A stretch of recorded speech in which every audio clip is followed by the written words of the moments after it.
Question number 4 है the notes states that two patient identifier must be present to avoid identification error which of the following pairs would be considered to appropriate distinct identifiers.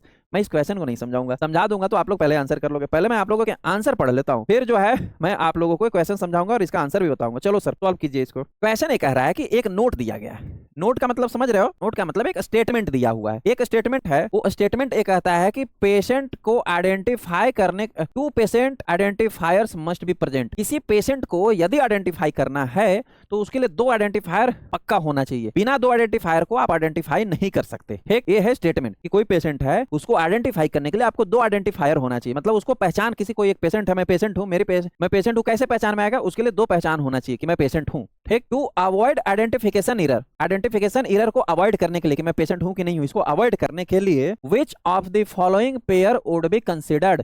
नीचे दिया गया है उनमें से कौन सा pair जो है वो कंसिडर्ड करना चाहिए टू एप्रोप्रिएट डिस्टिंक्ट आइडेंटिफायर। कि कौन सा दो पेयर है वो सही होगा ये बताने के लिए कि हाँ भाई ये दोनों आइडेंटिफायर्स ही हैं जो किसी भी पेशेंट के साथ यदि चिपका हुआ है, लगा हुआ है, तो मतलब वो पेशेंट ही होगा।